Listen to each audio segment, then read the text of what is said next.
প্রিয় দর্শক শ্রোতা, আপনারা কেমন আছেন? সবাই ভালো আছেন? আসলে ভালো থাকাটাই একটা আপেক্ষিক ব্যাপার। সব কিছুর উপরেই ভালো থাকাটা নির্ভর করে। তো এখন যেটা আসলে আপনাদের সামনে আমি বলতে চাচ্ছি সেটা হলো যে দেখেন, আইন শৃঙ্খলা পরিস্থিতি এবং দ্রব্যমূল্য এগুলি নিয়ে আসলে আমরা সবাই খুব চিন্তিত। কি হচ্ছে দেশে আসলে আমি বুঝতে পারছি না যে নিয়ন্ত্রণের কেউ কি নেই? আওয়ামী লীগ সরকারের আমলে অনেক দাম ছিল, মানুষ খুব কষ্টে ছিল, কিন্তু এখন আরও কষ্টে আছে। তো সরকার যাবে, সরকার আসবে, সেটা আমাদের হয়তো কিছু যায় আসে না, আমাদের মতো সাধারণ মানুষের। কিন্তু আমাদের যেই আপনার যে ফান্ডামেন্টাল রাইটগুলি, যেটা মৌলিক চাহিদাগুলি, ওয়ান্টগুলি সেটা আমাদের তো ঠিক থাকতে হবে। যেমন দ্রব্যমূল্যের আজকে কী অবস্থা দেখেন। ওই যে আমাদের সময় পত্রিকায় দেখলাম, ওরা লিখলো যে সরকার আছে কিন্তু দ্রব্যমূল্যের বাজারে নিয়ন্ত্রণ নেই। আরেকটা দেখলাম যে আপনার গত সেপ্টেম্বর মাসে প্রায় 24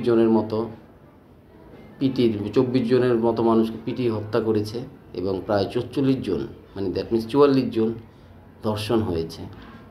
তো দেখেন কি অবস্থা দেশের, আমরা কিভাবে কি বলবো, নিজের কি নিরাপত্তা আপনার আছে বা আমার আছে? আমি এগুলি আসলে এখন খুব এগুলি নিয়ে খুব শঙ্কায় আছি। সবাই আমাদের দেশের সবাই আমার মনে হয় শঙ্কাই আছে। তো দ্রব্যমূল্যের ব্যাপারটা যেটা হলো সেটা হলো যে এখনও সরকার কেন নিয়ন্ত্রণ করতে পারছে না? এত দাম বেড়ে যাচ্ছে, সব কিছুর দাম বেড়ে যাচ্ছে। দোকানে আপনি যান, গিয়ে দেখেন যে আপনার ডেইলি যে বাজার করার যে একটা টেন্ডেন্সি ছিল আগে, বা এখন কিন্তু এটা নেই।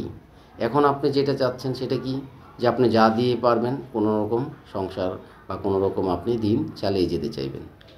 তো এই যে এই অবস্থা দেশের, সেটা আসলে কার দায়িত্ব? সেটা কি আমরা সাধারণ মানুষ হিসাবে কি আমরা মনিটরিং করব, নাকি সরকারের কোনো মহল বা কোনো সরকারের কোনো কর্তৃপক্ষের এটা দায়িত্ব আছে?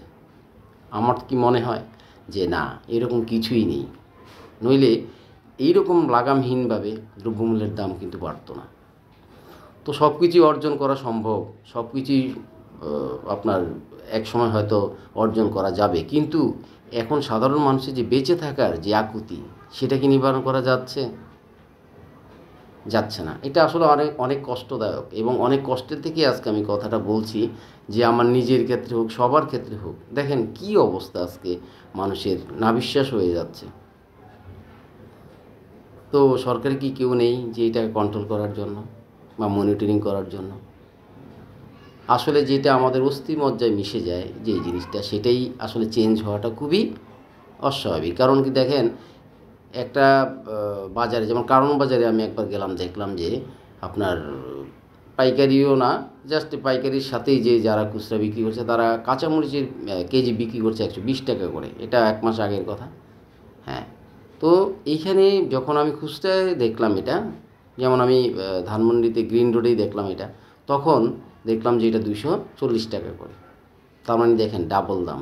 তো এটা কে মনিটরিং করবে? এটা মনিটরিং আসলে হবে। এবং আরেকটা ব্যাপার আছে, আমাদের মধ্যে লাভের এত প্রবণতা বেড়ে গেছে যে আপনি লাভ অনেক করতে চাই, যে 1 কেজিতেই আমি ডাবল লাভ করতে চাই, এবং রাতারাতি আমি বড়লোক হয়ে আমি বিল্ডিং করব, আমি সব কিছু করে ফেলবো। কিন্তু মানুষকে যে কষ্ট দিচ্ছি, সেটা আমার হয়তো গায়ে লাগছে না, বা সেটা আমার ধারণার বাইরে।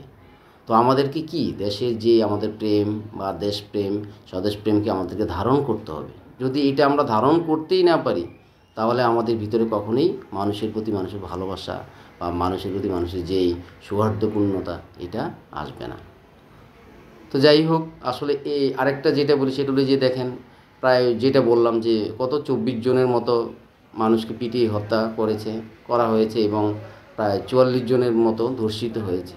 তো সেটা এই যে এখনকার প্রেক্ষাপটে কি বাস্তবতার সাথে কোনো মিল আছে আপনারা মনে করেন? হ্যাঁ, সেটাই আছে যে মব জাস্টিস হচ্ছে যেটা, সেটাই তো আসলে কি আইনশৃঙ্খলা পরিস্থিতি এতই অবনতি যে মানুষ আসলে কিছুই করতে পারছে না। আমার নিজের নিরাপত্তাই আমি পাচ্ছি না, আরেকজনের নিরাপত্তার কথা আমি কি বলবো? তো যাই হোক, আমার মনে হয় যেটা সেটা সবচেয়ে গুরুত্বপূর্ণ ব্যাপারটা হলো যে এই জিনিসগুলি সরকারকে কঠোরভাবে দমন করা এবং কঠোর হস্তে এগুলি নিয়ন্ত্রণ করা। নতুবা একসময় কী হবে, আজকে যারা বসে আছেন তারাও একসময় হয়তো আগের সরকারের যে পরিণতি সেটাই ভোগ করবেন। কারণ সাধারণ মানুষের যে চাহিদাটা সেটা যদি আপনি ফুলফিল করতে না পারেন তাহলে কিন্তু মানুষ আগের মতো আবার রাস্তায় নেমে আসবে।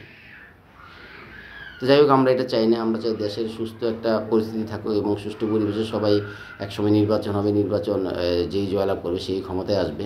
কিন্তু আপনারা যাই করেন না কেন সাধারণ মানুষের কাছাকাছি থাকার চেষ্টা করেন। এবং সাধারণ মানুষ কি, যেমন আমজনতা যারা, তারা দিন আনে দিন খায়, কত কষ্ট হচ্ছে মানুষ। আপনারা কি বোঝেন না? আমার তো মনে হচ্ছে আপনারা বোঝেন না। এটা সরকারের যে বিভিন্ন উইংগুলি আছে সেগুলি কি কাজে লাগিয়ে আপনারা এই জিনিসগুলি কন্ট্রোল করার চেষ্টা করুন। রুট লেভেলের অবস্থা খুবই খারাপ, সেখানে তো আইন শৃঙ্খলার কোনো কিছুই নেই। তো সেটাও একটু দেখেন। আমাদের পুলিশ বাহিনীতে দিয়েই তো আমাদের চলতে হবে, তাই না? তো তাদেরকে যদি আপনি বাইরে রেখে বা তাদেরকে যদি কঠোর মনোভাব রেখে যদি তাদেরকে পরিচালনা করতে চান তাহলে তো তারা অনেকেই সেই প্রেক্ষাপটে তারা কাজ করবে না। কেন করবে না? কারণ তাদের মধ্যে আস্থাহীনতার অভাব এবং তাদের মধ্যে যে একটা ভয়ভীতি এটা কিন্তু এখনও আছে। তো যাই হোক, আমি সরকারকে খুবই বিনয়ের সাথে বলবো যে আপনারা এই জিনিসগুলি কন্ট্রোল করেন, তাহলে দেশবাসী যাতে একটু শান্তিতে থাকতে পারে এবং আপনাদের কথাও যাতে মনে রাখে। ঠিক আছে? আপনারা যা করে যাবেন সেটাই মানুষের কাছে মনে থাকবে এবং মানুষ সেটাই গ্রহণ করবে। ভালো যদি করেন অবশ্যই ভালো, আর খারাপ করলে অবশ্যই খারাপের কথাই মানুষ মনে রাখবে। যাই হোক, সবাই ভালো থাকেন। ঠিক আছে? দেখা হবে আবার কোনো এক ভিডিওতে। হ্যাঁ।